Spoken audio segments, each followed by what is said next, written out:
Welcome back to EDH on a Budget. I'm your host, Iceman, and today we're going to be going over 5 cards for Spider-Man, which are cards that have been grossly passed up because, admittedly, it was not a very good set, and some of the art is arguably, not that great in terms of what people want to look at when they play in their games. But these cards are going to be cheaper than you would normally find them in normal sets just because of those two things. So first up we have Agent Venom, which is 42 cents. Agent Venom is a typical black card that you're going to want for any black deck because it costs 2 and a black. And this legendary creature is a symbiote soldier hero, so the types aren't really relevant. And his stats are 2, 3, power and toughness. Has flash, menace. Whenever another non-token creature you control dies, you draw a card and you lose 1 life. So you do have to control that creature, and it does have to be non-token, so it's a little restrictive. But the whole flash makes it very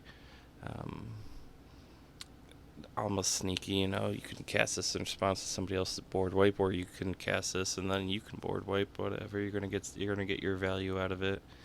The menace is gonna help get through for so many different things, whether it's Monarch you're trying to get, or Initiative, or so many things that care about getting damage in. Next up, we have Chameleon, Master of Disguise. This legendary creature is a human shapeshifter villain for 3 and a blue. It costs about 60 cents on TCG Player, and its power and stats are 2, 3. It says you may have Chameleon enter as a copy of a creature you control, except his name is Chameleon Master of Disguise. And it has Mayhem for 2 and a blue. Mayhem says you may cast this card from your graveyard for 2 and blue if you discarded it this turn. Timing rules still apply. So it is a clone, but it's a clone that keeps its name. So you can copy a legendary creature, and then it won't die to the legend rule because they have 2 different names. So clones that can copy legends are pretty powerful. Now, typically, those clones can also be cloned. This one cannot, because then you'll have 2 legendary clones with the same name. So it's really only 1 extra copy, but 1 extra copy of your commander is going to be pretty powerful, because that's why you picked your commander. Also, this could be your commander since it is legendary, and the clone does have to be of a creature you control, so it's one of the a little bit more restrictive of the clones instead of just any creature. The Mayhem is nice. There's many blue has tons of ways to draw a bunch of cards and discard a card, or loot and rummaging and whatnot. So you can kind of get value from the discard by discarding it and then just playing it. So in a way, it's like you didn't really discard. Next up, we have Cheering Crowd. This creature, human citizen, is 1, and then it's a hybrid mana, red or green, so it's only 2 mana. And Cheering Crowd costs about 17 cents. The power and toughness are 2, 2. At the beginning of each player's first main phase, that player may put a +1/+1 counter on this creature. If they do, they add a colorless mana for each counter on it. So this is going to be a very fun card to play, and it's going to create a lot of mana once it gets going. It's possible that nobody puts the extra counter on it the first time, but then once you put it on, people are not going to want to pass up 2 mana and then 3 mana and 4 mana. So once it gets going, whether it's the first rotation or the second, it's going to keep going until somebody removes it. And instead of just being a group hug where everybody gets the mana, you're getting a huge creature out of this with the +1/+1 counters. It is going to slap so hard. Also, It's gonna create so much mana in a 4-player game.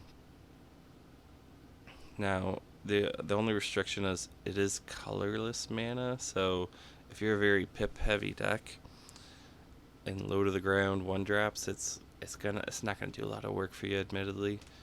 But the fact is that it could create 4 mana on your next turn after you cast this. 4 colorless mana. Say you cast this on turn 2, you have 3. Say you hit your third land drop. That's 7 mana you have on turn 3. That's insane. Now, yes, technically the next player is 5 and 6, and so on and so forth. But it is just going to make the game so much more fun. It's going to add another dynamic to it, kind of like Monarch. In decks like this, you're going to want like card draw or bigger creatures, something to do with that mana.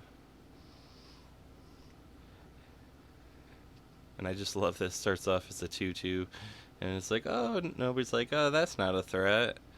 And after 1 or 2 rotations of people putting counters on it, it becomes incredibly large, really fast. And green has tons of ways to give trample, and so does red. Alright, next up we have Hide on the Ceiling. This is a blue instant. It costs about $1.60. Yeah. Oh no, I'm sorry. It costs about 80 cents. This is a blue and an X.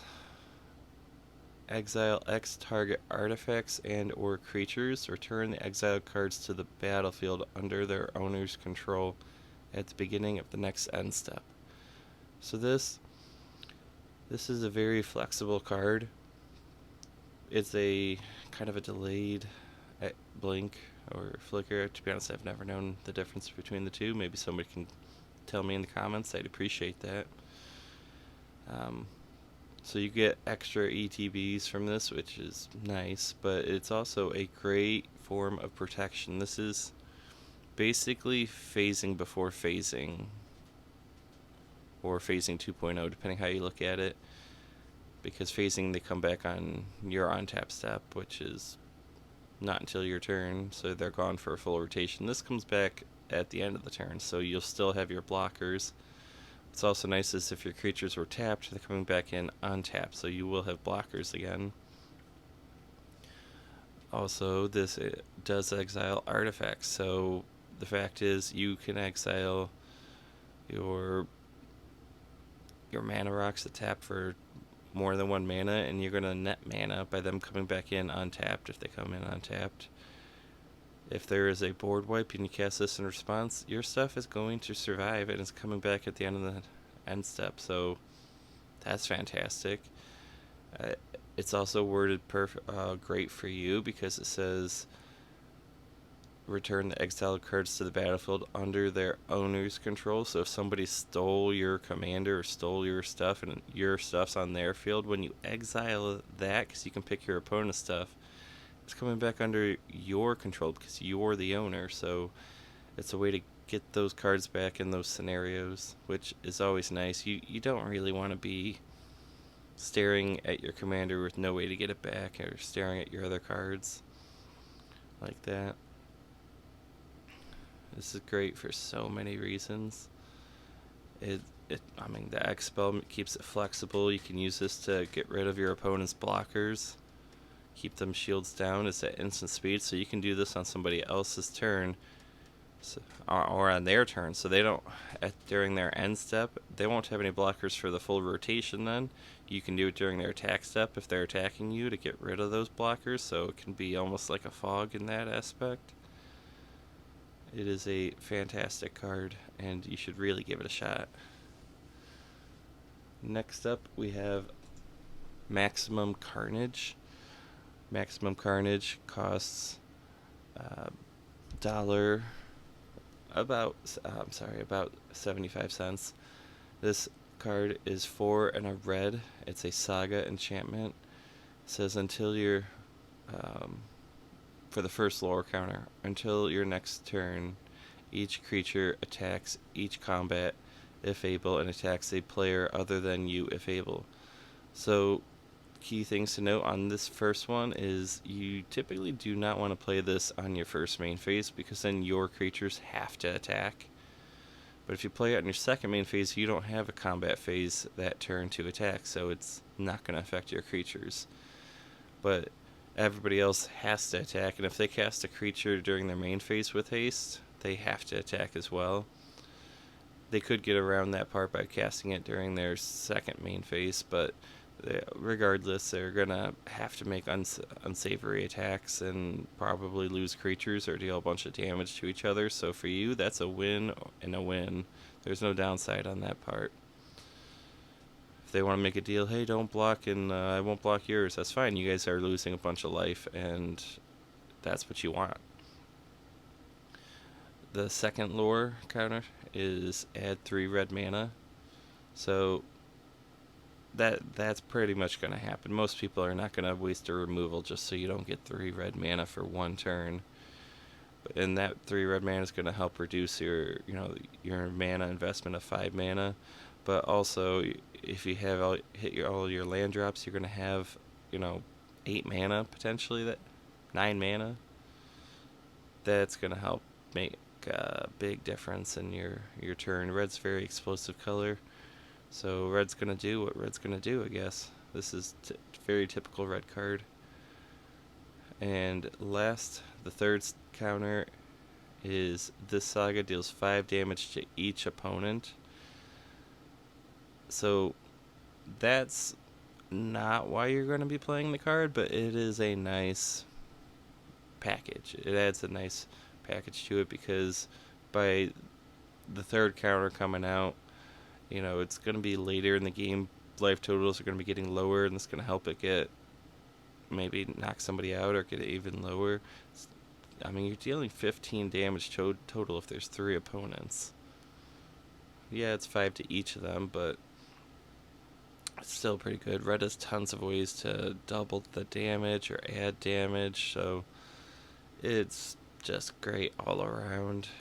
I think personally you're going to play this for the first ability, maybe the second ability if you have like a really mana hungry commander and you want to be able to get it out 3 turns earlier potentially. But really it's the first one you want. It's a fantastic goad that has the benefit of also giving you 3 mana and also dealing potentially 15 damage. So it's a very powerful goad effect, and you should really give it a shot. I appreciate you watching this, and please give a like, share, or subscribe to help the channel grow. I greatly appreciate it. You guys rock.